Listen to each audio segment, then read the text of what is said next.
गुरु गोविंद दो खड़े काके लागो पाए। बलिहारी गुरु आपने जिन गोविंद दियो बताए। बलिहारी गुरु आपने घड़ी घड़ी सौ बार मानुष से देवता किया करत न लागी बार। गुरु रूप प्यारी साध संगत जी, आप सभी पवित्र आत्माओं के श्री चरणों में दासी का कोटि कोटि प्रणाम है।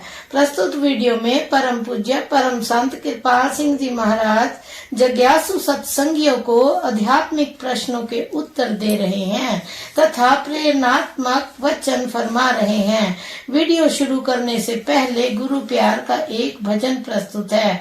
आपसे विनम्र अनुरोध है, हमारे चैनल को सब्सक्राइब करें, लाइक करें व शेयर करें। धन सतगुरु धन गुरु रूप प्यारी साध संगत जी। कृपाल के चरणों में आकर अब जन्म दोबारा क्या होगा। कृपाल के चरणों में आकर अब जन्म दोबारा क्या होगा। रहमत ये उनकी कहती है, रहमत ये उनकी कहती है, हर हाल में छुटकारा होगा। कृपाल के चरणों में आकर अब जन्म दोबारा क्या होगा। यहाँ काम अजीजी देती है, यहाँ काम अजीजी देती है। होता है गरूर का सर नीचा, यहाँ काम अजीजी देती है। होता है गरूर का सर नीचा, खुश किस्मत है वो दुनिया में, खुश किस्मत है वो दुनिया में, जो बंदों का बंदा होता है। कृपाल के चरणों में आकर अब जन्म दोबारा क्या होगा। मैं यूं तो तबस्सुम कुछ भी नहीं, मैं यूं तो तबस्सुम कुछ भी नहीं, रहमत का भरोसा है मुझको। मैं यूं तो तबस्सुम कुछ भी नहीं, रहमत का भरोसा है मुझको। जब उनकी नजर हो जाएगी,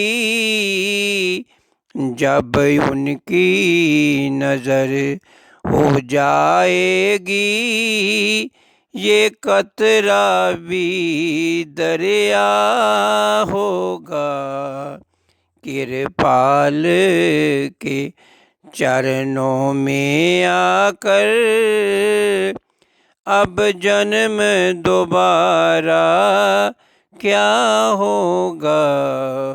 रहमत ये उनकी कहती है, रहमत ये उनकी कहती है, हर हाल में छुटकारा होगा, अब जन्म दोबारा क्या होगा।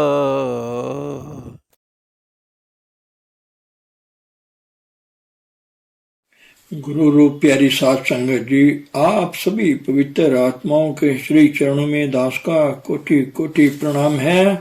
परम पूज्य परम संत कृपाल सिंह जी महाराज जी दिल से दिल की बात में फरमा रहे हैं। अंत समय आता है तो कोई भी जाने को तैयार नहीं होता। सभी चाहते हैं कि हमेशा यही टिके रहें। जो आया है वह जाएगा। हाँ, अगर हम अपने निज घर पहुंच जाएं तो फिर आने की जरूरत नहीं। परम पिता परमात्मा का जो धाम है वही हमारा सच्चा घर है। हम सब वहीं से आए हैं और वहीं वापस जाना है। वहां से प्रभु के काम के लिए फिर आपको यहाँ भेज दिया जाए वह और बात है। आपको वापस अमेरिका जाते दुख हो रहा है।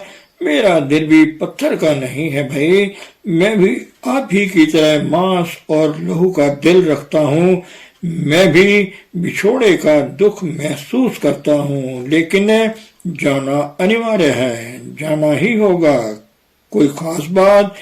जिज्ञासु ने प्रश्न किया। मेरा एक सवाल है। महाराज जी ने कहा, कहिए। सवाल किया, निष्काम सेवा के बारे में, धन की सेवा के बारे में डायरी में एक खाना बना हुआ है। हम शहर जाते हैं तो भिखारियों के छोटे छोटे बच्चे हमें घेर लेते हैं और पैसा मांगते हैं। मैं उनसे यह नहीं कहना चाहता भाग जाओ दूसरी ओर, और उन्हें पैसा देना ठीक होगा या नहीं मैं फैसला नहीं कर पाता, इसलिए उन्हें कुछ नहीं देता। महाराज जी ने फरमाया, हमारे यहाँ भीख मांगना एक पेशा है। अगर आप इसकी तय में जाओ तो आप देखेंगे कि इन भिखारियों ने हजारों की पूंजी इकट्ठी की है। ऐसे भिखारी भी मैंने देखे हैं जो 20-30 हजार या उससे भी ज्यादा रुपया छोड़कर मरे। तो भीख मांगना एक पेशा बन गया है। फिर जिज्ञासु ने सवाल किया, अपंग बच्चों के बारे में आप क्या कहेंगे? दिल्ली में एक लड़का है जिसकी टांगे नहीं है। उसकी आयु लगभग 7 साल की है। महाराज जी ने फरमाया, यह पिछले कर्मों का फल है, इस विषय में आप कुछ नहीं कर सकते। फिर सवाल किया जिज्ञासु ने, हम उसे कुछ न दे यही बेहतर है क्या? महाराज जी ने फरमाया, हमें देखना होगा कि कोई व्यक्ति सचमुच जरूरतमंद है या नहीं, तभी उसकी मदद करनी होगी। यदि आप बिना सोचे समझे हर मांगने वाले को देते चले जाएं तो यह एक फिजूल सी बात होगी। जो लोग वास्तव में जरूरतमंद हैं, ऐसे कुछ लोग हैं, आप उनकी मदद करें तब तो ठीक है।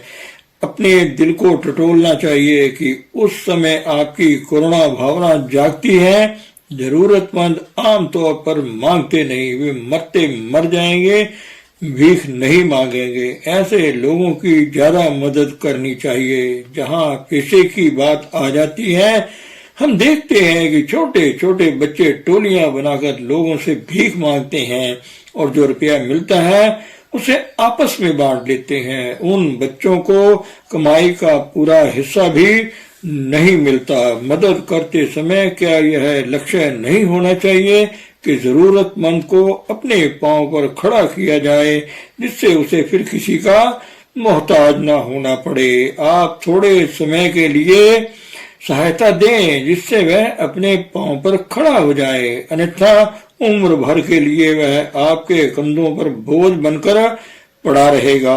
भावना नेक होनी चाहिए। मैंने ऐसे लोग भी देखे हैं जो मरते मर गए, भीख नहीं मांगी। यदि कोई दुखिया है, मुसीबत में है या भूख से मर रहा है तो उसको दो। कोई बंधा टिका असूल तो है नहीं कि भिखारी को दिया ही नहीं जाए। हजूर स्वामी शिवदयाल सिंह जी महाराज ने इसलिए फरमाया, अपना सब कुछ सतगुरु को सौंप दो। सतगुरु को हमारे धन की जरूरत नहीं, वे तो उसको जरूरतमंद में बांट देंगे। आपको मुफ्त में खुशी मिल जाएगी। गुरु कुछ भी अपने पास नहीं रखना चाहता, सब कुछ बांट देता है। वे अपनी कमाई पर गुजारा करते हैं। आप किसी को मदद दें और वे उस रुपए का दुरुपयोग करें या बुरे कामों में खर्च करें तो आपको उस कर्म का भार उठाना पड़ेगा। अगर आप दुखियों के लिए मदद करते हैं, रोगियों के लिए दान करते हैं तो वे नेक काम है, उसमें आपकी शुभ कामना है। पर कोई शराब पीकर बहक रहा है, लोगों को गालियां दे रहा है और आप उनकी मदद करते हैं तो आप उससे ज्यादा पीने के लिए उकसाते हैं। क्यों साहब, यही बात है ना। यदि आप इस उद्देश्य से शराबी की मदद करते हैं तो वे शराब पीना छोड़ दें, अपने आप को सुधार लें। वे दूसरी बात है, जो भी दान पुण्य आप करें उसका परिणाम आपकी नियत पर, आपकी भावना के अनुसार होगा। दूसरों की मदद करना, उनकी सेवा करना, उनके लिए त्याग करना सब अच्छी बातें हैं। कई बार हम मदद करते हैं तो उसका नतीजा उल्टा हो जाता है। एक आदमी भूखा मर रहा है या कोई आदमी अकेला और असहाय है तो उसकी मदद करना वाजिब है, लेकिन वे मदद सेवा भाव से होनी चाहिए। जैसे अपनी कमाई आप परिवार में बांट कर खाते हैं, यदि आप भीख देते हैं वो ठीक नहीं, उसमें आप कर्म फल में बंध जाते हैं। हमारे यहाँ हर 12 वर्ष के बाद गंगा के तट पर कुंभ का मेला लगता है। सारे भारत से उस मेले में लाखों की संख्या में लोग आते हैं। पिछली बार 1968 में मैं कुंभ मेले में हरिद्वार गया, वहां बहुत बड़ा समागम हो रहा था। मुझे सभा का प्रधान चुना गया। प्रबंधकों ने मुझसे कहा, आप सभा में कुछ प्रवचन कीजिए और उसके बाद समागम की अध्यक्षता भी आप ही ने करनी है। मुझसे यह भी अपेक्षा की गई कि प्रवचन का सिलसिला कम से कम 8-10 प्रवचनों तक चलना चाहिए। तो हमने हरिद्वार में कुंभ के अवसर पर एक कैंप लगाया, जिसके बाहर मैंने ये नोटिस लगवा दिया, कृपया दान देने का कष्ट न करें। इन शब्दों को मैंने 2 भाषाओं में मोटे मोटे अक्षरों में लिखवा कर लगवा दिया। प्रवेश निःशुल्क था। उसका परिणाम ये हुआ कि हमारा कैंप हर वक्त भरा रहने लगा। हर समय 6-7 हजार की भीड़ लगी रहती थी। कैंप में सुबह शाम 2-2 घंटे और 1-1 घंटे दोपहर को सबको भजन पर बिठाया जाता था, अर्थात 5 घंटे रोजाना भजन सिमरन का प्रोग्राम रहता था।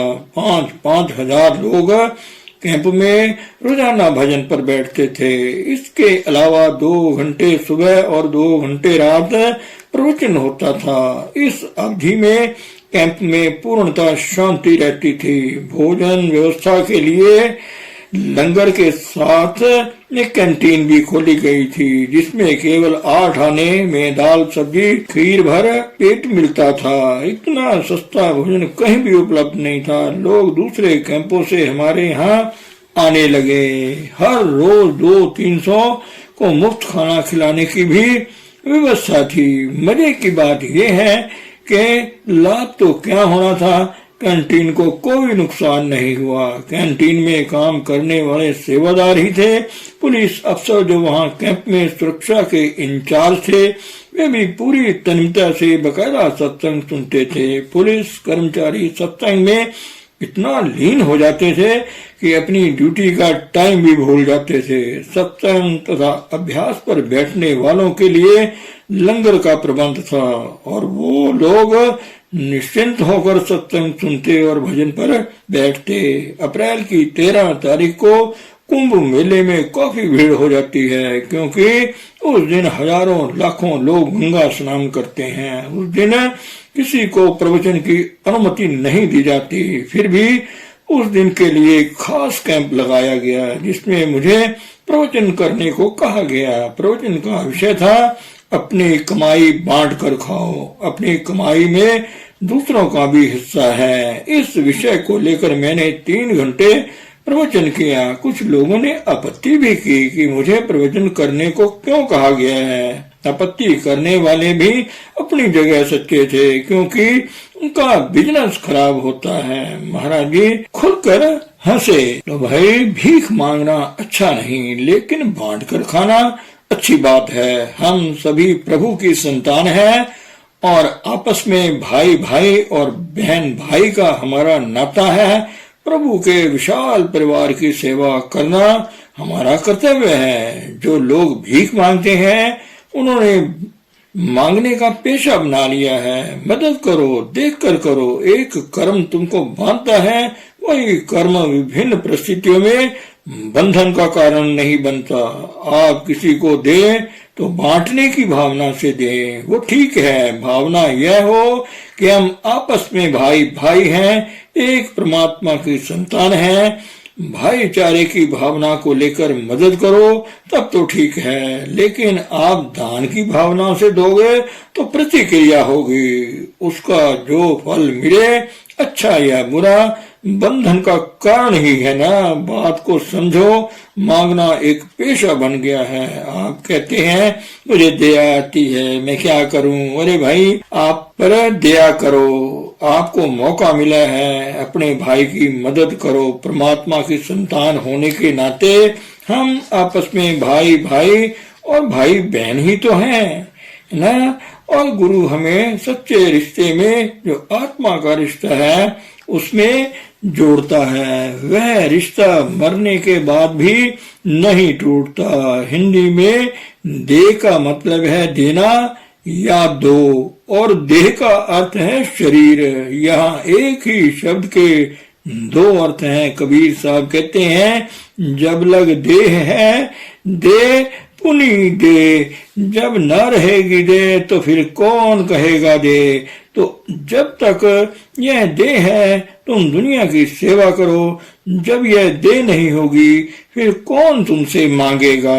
धन सतगुरु, धन गुरु रूप हरि साध संगत जी।